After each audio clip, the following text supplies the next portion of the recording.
This is the inside story of the rebirth of an icon, the Ford Focus RS. From the design studio to the test track and from Arizona to the Arctic, we follow the team as they strive to revive a famous name.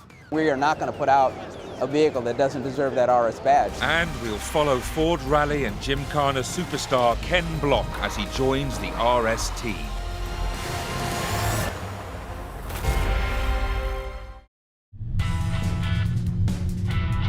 It's June 2015 and the Goodwood Festival of Speed in southern England. Huge crowds have gathered to witness the RS make its debut on the famous hill climb, driven by Ken Block. This is such a great place, you know, with around 60,000 people out there today. It's very cool to get out and show it off. The development has come a long way. The engineers have really been able to get more of a feel that I like with the way that the front end is turning in. There's a lot of response from the car, and the sound and the power has really come a long way too. I really feel like the car has progressed to a really, really good point. Really look forward to getting one at home where I can really drive it on the twisty roads that I know.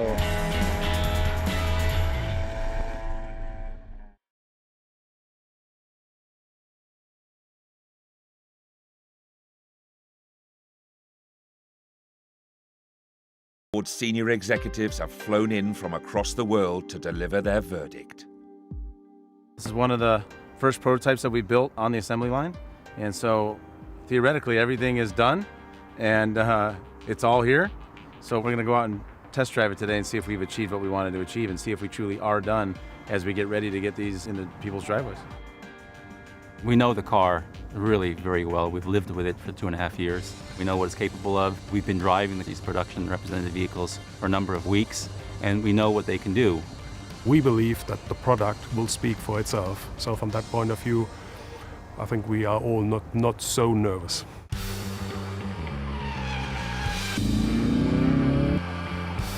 The testing begins on Lommel's most challenging track.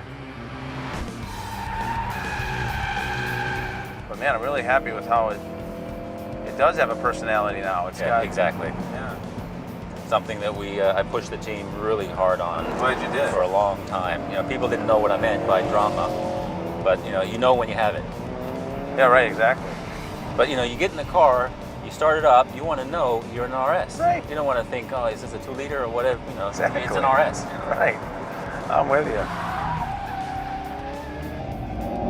One of the things that we've been working on really hard is, even in normal mode, when you get on the throttle in a corner, to give you that sort of feeling like you're really being pushed from the rear of the car. Right. Like that rear-wheel drive feeling, kind of, not front-wheel drive. You get away from that front-wheel drive, and I think we've done a pretty good job on that. I think you have too.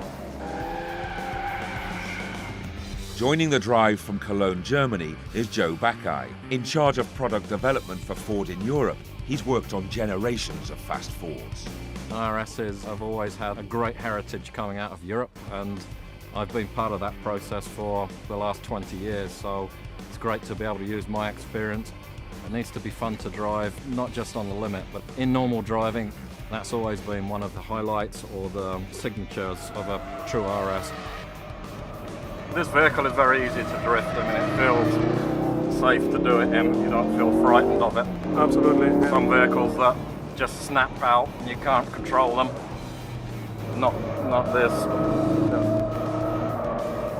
Even if you are not a professional driver, even a normal customer is relatively quickly capable of doing that. Feel here in those corners, when you have the impression you're a bit too fast, just put your foot on the accelerator pedal and it stabilizes it down. Probably enough fun. It is indeed.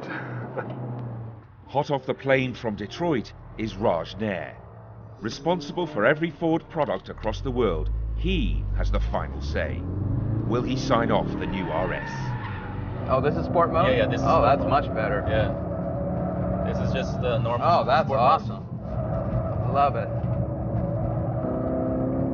I mean, there's a still, right there is perfect, right there. Yeah. That is awesome. Yeah. How far over is drift mode from that? You want to try it? Yeah. Yeah.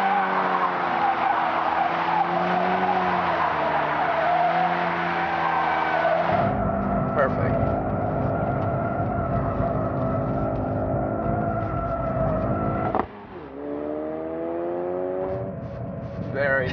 entire home.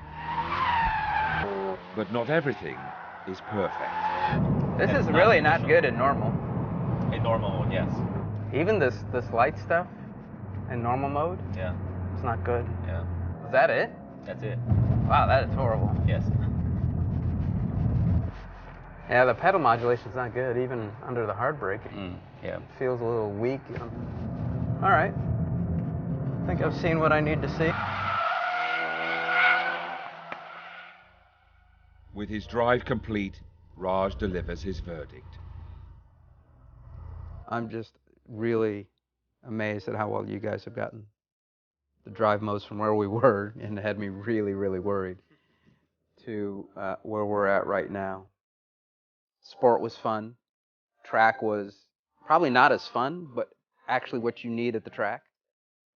And drift is just a ball. In normal mode steering, it's really spongy off center. But in sport mode, it's perfect. Brakes, I found it really hard braking. It wasn't really, biting enough at that pressure level. So the whole thing is kind of disconcerting that you're not getting a good feel.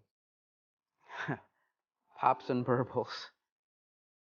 There just aren't any. The car just needs to have a little bit of that character. It's all about character. Not more than a little bit. It needs to exude it. And so there's the areas, we're really late, so we really got to get on this. So great progress on the drive modes. Get off your ass on everything else. All right. Thank you, team. Not signed off. Just to be clear. We would have been surprised. Yeah, okay. A couple of specific issues, and those are really critical to get right for this type of vehicle. Where we're at on some steering feel off center and brake feel under medium to hard braking, and getting a little character in the exhaust noise. And pops and burbles are actually a sign of you're dumping fuel and you're not controlling your fuel mixture as accurately as you'd like, and it's actually a sign of inefficiency. But it sounds really cool. Although the engineering side of me hates it, the enthusiast side, I think the car needs it, and the enthusiasts will love it when they hear it. For the development team, there are more late nights ahead. Well, what's going to happen now is that we're going to huddle the entire engineering team together. We're going to work on the few issues that we've talked about and that we identified, and we'll figure out how we're going to get them fixed very quickly. Raj is absolutely correct. They are important. We can't sell the car without those fixes. We have the fixes ongoing, and we'll get it done. Next time, we're back in the US. After 6 weeks hard labor, will the RS finally get the green light? It's a big day. We really need to be clean today, or we're going to have some pretty serious repercussions.